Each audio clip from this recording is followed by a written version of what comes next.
जय श्री कृष्ण। प्यारे भक्तों, आप सभी का मेरे YouTube चैनल जीवन के रंग में बहुत बहुत स्वागत है।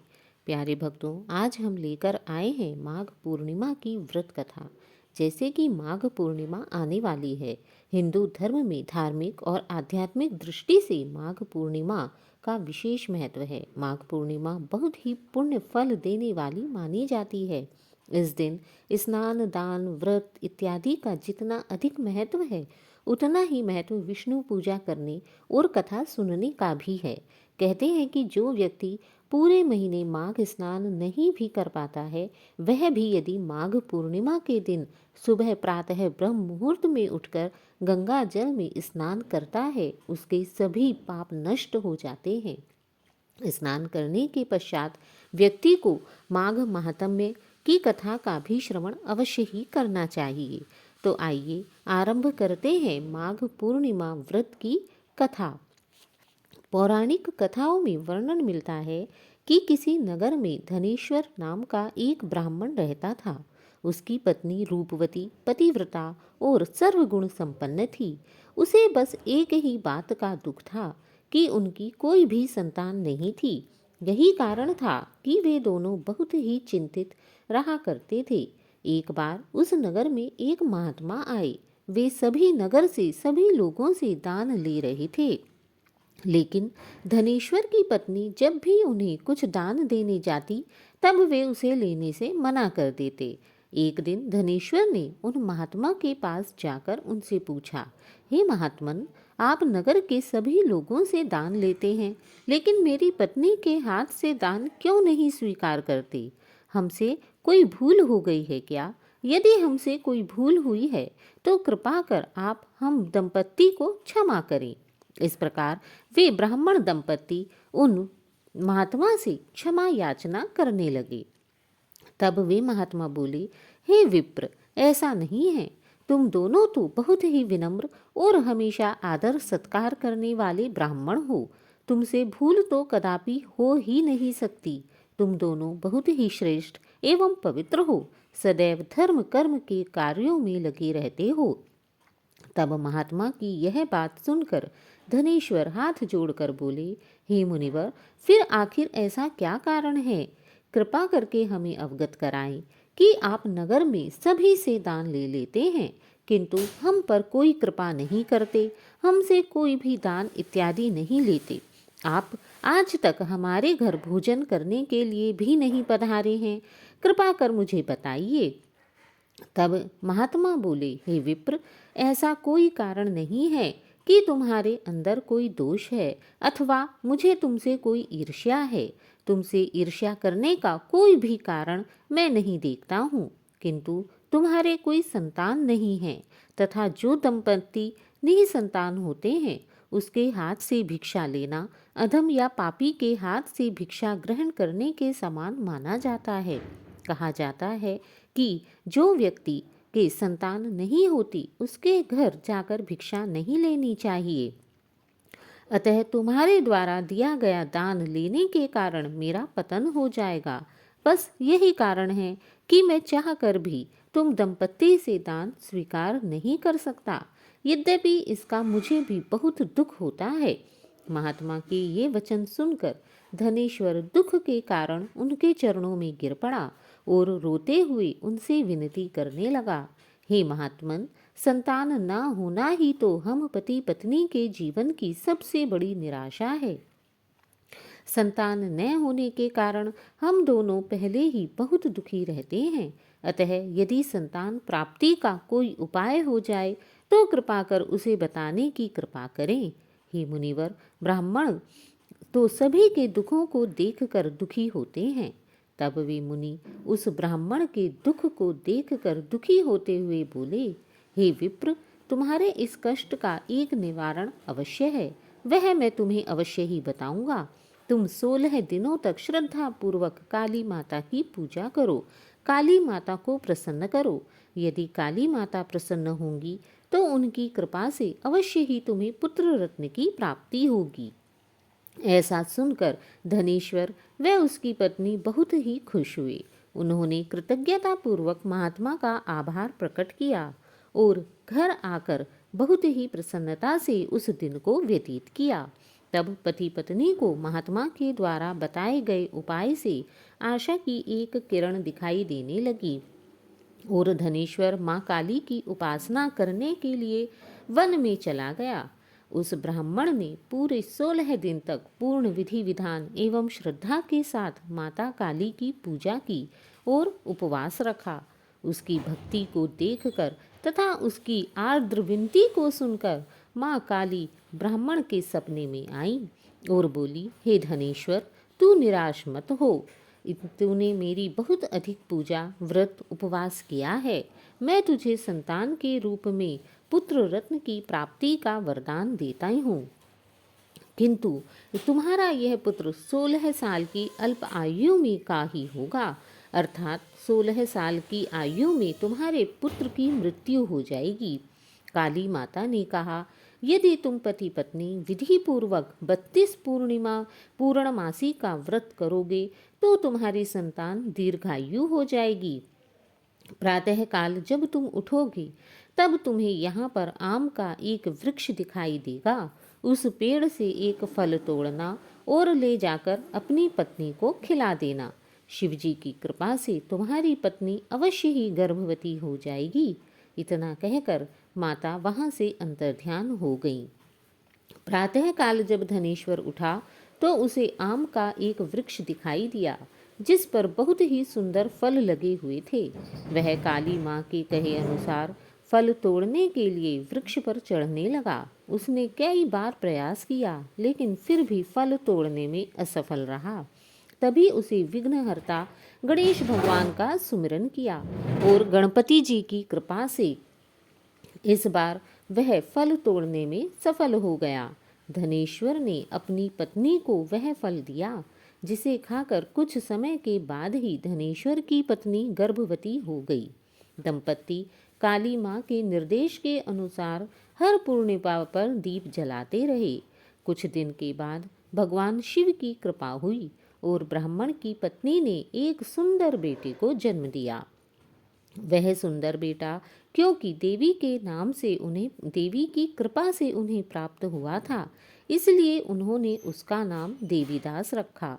जब उनका पुत्र 16 वर्ष का होने को हुआ तब माता पिता को इसकी चिंता होने लगी कि इस वर्ष इसकी मृत्यु निश्चित है। यह सोचकर वे दोनों बहुत ही दुखी रहने लगे तथा इसकी मृत्यु को वे स्वयं नहीं देख पाएंगे। इस कारण से दुखी होते हुए दंपत्ति ने देवीदास के मामा को बुला लिया और कहा कि तुम देवीदास को विद्या अध्ययन के लिए काशी ले जाओ और 1 वर्ष बाद वापस आना।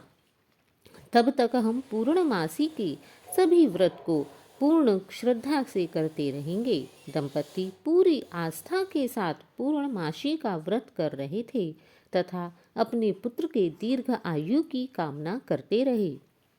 उधर काशी प्रस्थान के बाद मामा भांजे एक गांव से गुजर रहे थे। वहां एक कन्या का विवाह हो रहा था, परंतु विवाह होने से पूर्व ही उस कन्या का वर अंधा हो गया।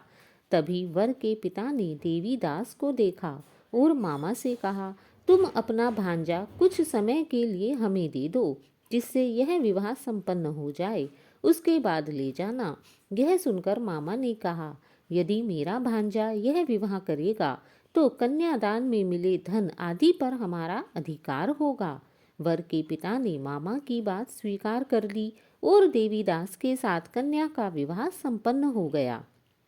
उसके पश्चात देवीदास पत्नी के साथ भोजन करने बैठा, लेकिन उसने उस थाल को हाथ तक नहीं लगाया। यह देखकर उसकी पत्नी बोली, हे स्वामी, आप भोजन क्यों नहीं कर रहे हैं? आपके चेहरे पर ये कैसी उदासी है? अभी अभी हमारा विवाह हुआ है, क्या आप इससे प्रसन्न नहीं हैं? तब देवीदास ने अपनी पत्नी को सारी बात बताई और वह कहने लगा कि ऐसी बात नहीं है, यह विवाह मैंने मामा तथा तुम्हारे पिता की इच्छा से किया है, किंतु इस विवाह करने के पश्चात तुम्हें बहुत ही दुख मिलने वाले हैं, यही सोचकर मैं बहुत दुखी हो रहा हूँ। तब उसकी पत्नी बोली, हे स्वामी, आप ऐसा क्यों कह रहे हैं? मुझे आपसे विवाह कर बहुत अधिक दुख क्यों मिलने वाले हैं? कृपा कर मुझे सब बात बताइए। इस पर देवीदास ने उसे अपने जन्म तथा अपनी अल्प आयु के विषय में सभी बातें बता दी। यह सुनकर वह कन्या बोली, हे स्वामी, मैंने अग्नि को साक्षी मानकर आपके साथ फेरे लिए हैं। अब मैं आपके अलावा किसी और को अपना पति स्वीकार नहीं करूंगी।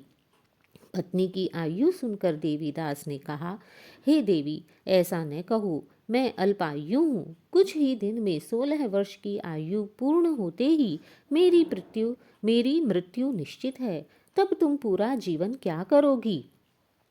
अतः मुझे छोड़ दो। लेकिन पत्नी ने कहा, जो भी हो, अब मेरे भाग्य में जो भी लिखा होगा मैं उसी को स्वीकार करूंगी। विधाता ने आपको ही मेरा पति बनाया है, अतः अब मैं आपको छोड़कर किसी और का वरण नहीं कर सकती। देवीदास के बहुत कहने पर भी जब वो नहीं मानी, तब देवीदास ने उसे एक अंगूठी दी और कहा, मैं विद्या अध्ययन के लिए काशी जा रहा हूँ, लेकिन तुम मेरे जीवन मरण के विषय में जानने के लिए एक पुष्प वाटिका तैयार करो। उसमें भांति भांति के पुष्प लगाओ और उन्हें जल से सींचती रहना। यदि वाटिका हरी भरी रहे, पुष्प खिले रहें, तब समझना कि मैं जीवित हूँ, और जब ये वाटिका सूख जाए तो मान लेना कि मेरी मृत्यु हो चुकी है। इतना कहकर अपनी पत्नी को आश्वासन देकर देवीदास काशी चला गया। प्रातःकाल जब कन्या ने दूसरे वर को देखा तो बोली कि यह मेरा पति नहीं है, मेरा पति तो काशी पढ़ने गया है। यदि इसके साथ मेरा विवाह हुआ है तो यह बताए कि रात्रि में मेरे और इसके बीच क्या बातें हुई थी तथा इसने मुझे क्या दिया था। यह सुनकर वर बोला कि मुझे तो कुछ भी पता नहीं है, तथा ऐसा सुनकर वह पिता और पुत्र लज्जित होकर वहां से चले गए। उधर एक दिन प्रातःकाल एक सर्प देवीदास को डसने के लिए आया, लेकिन उसके माता पिता के द्वारा किए जाने वाले पूर्णिमा के व्रत के प्रभाव से वह उसे डस नहीं पाया। तत्पश्चात काल स्वयं वहां आए तथा उसके शरीर से प्राण निकालने लगे। उस दिन पूर्णमासी का दिन था। देवीदास मूर्छित होकर वहीं पर गिर पड़ा।